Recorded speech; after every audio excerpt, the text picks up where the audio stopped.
Selamat sore semuanya. Assalamualaikum warahmatullahi wabarakatuh. Ya, ini kita akan bahas di channel Sakti. Channel ini supaya teman-teman sekalian menambah pengetahuan dan wawasan yang nantinya akan bisa diterapkan di kehidupan sehari-hari. Baik, langsung aja. Pada kesempatan kali ini kita akan membahas tentang seni dalam bernegosiasi ketika posisi kita berada di atas. Ada beberapa strategi. Salah satu strategi yang saya ambil dari sebuah buku, yakni mengamati api di seberang pantai, yang berarti dengan sabar melihat sesuatu yang terjadi lalu mulai bergerak. Baik, seperti apa kisahnya? Langsung aja. Pada dahulu kala, di zaman Three Kingdom, 3 kerajaan di zaman Cina, di dalam pertempuran, Cao Cao mengalahkan Yuan Shao. Dan Yuan Shao ini memiliki 3 putra, kawan. Dan setelah kekalahan Yuan Shao, putra-putranya mulai berdebat di antara mereka sendiri tentang siapa yang akan menjadi penggantinya. Akhirnya lahirlah sebuah keputusan yang menyebabkan konflik di antara putra-putranya.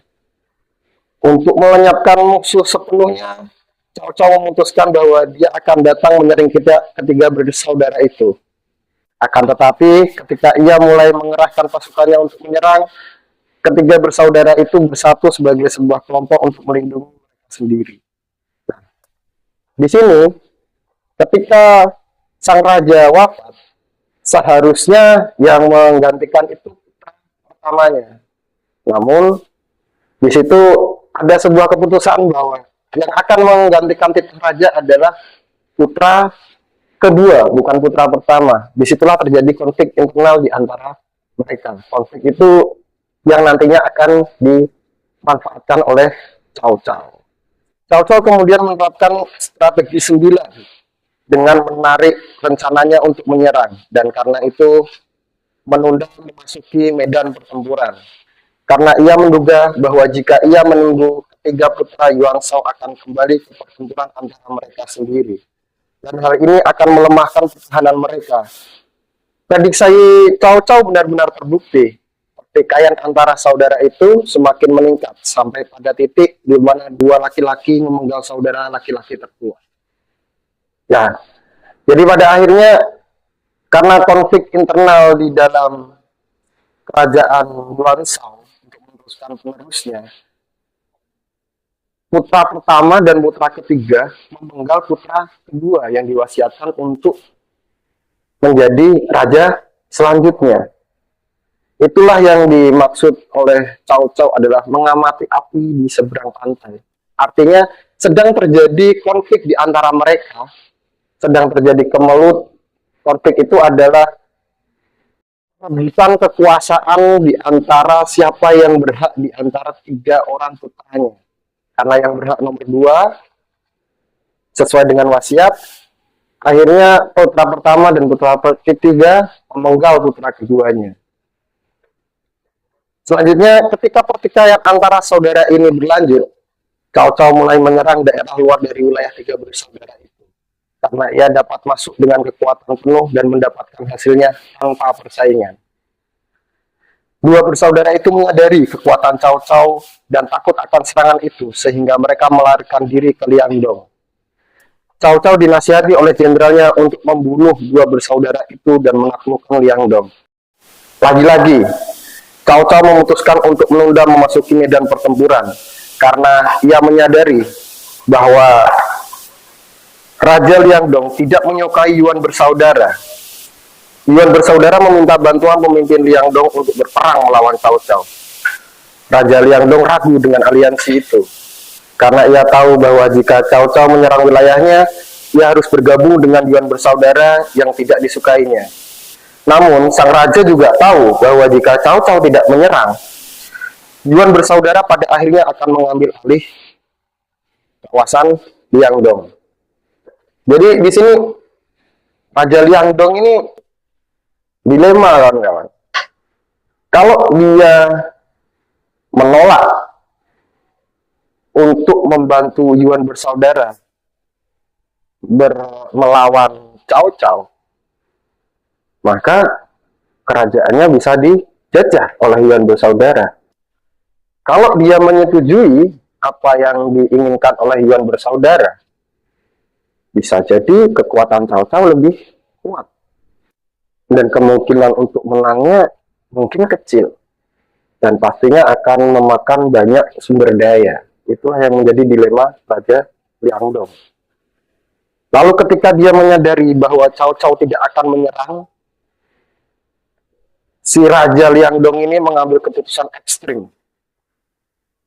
Dia memenggal kepala Yuan bersaudara dan mengirimkan kepala mereka kepada Cao Cao sebagai persembahan perdamaian.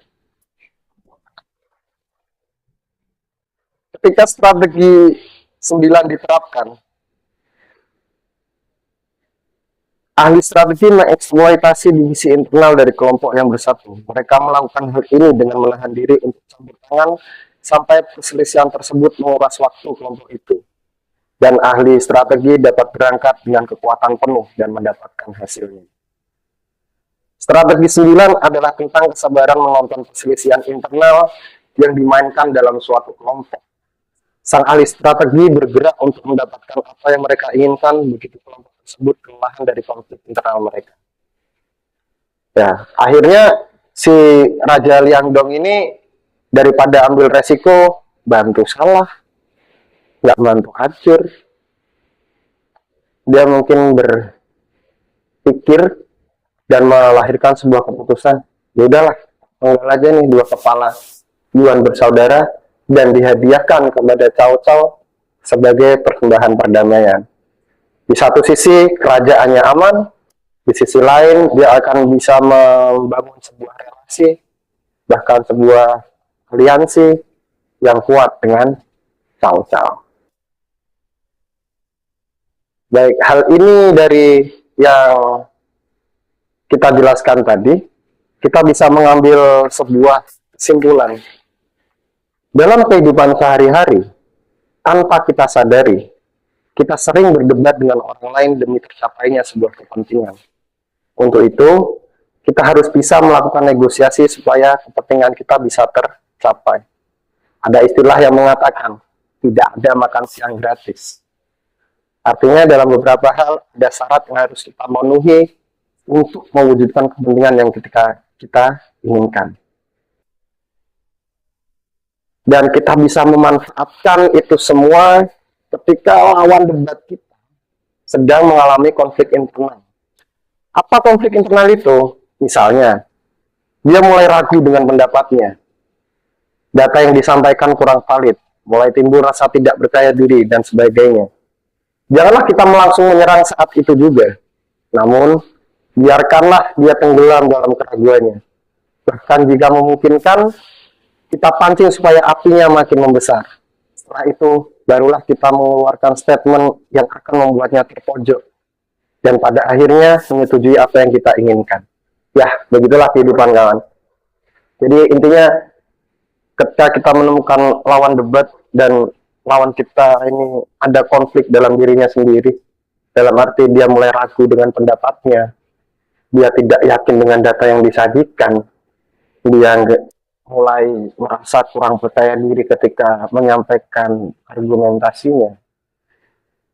Itu ibarat kita sedang melihat api di seberang lautan atau api di seberang pantai. Biarkan api itu tambah besar, kawan.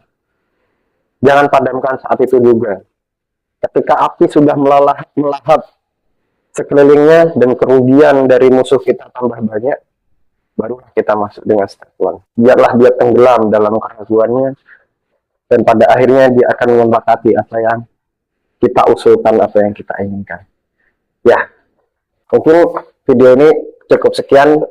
Kurang dan lebih mohon maaf. Assalamualaikum warahmatullahi wabarakatuh.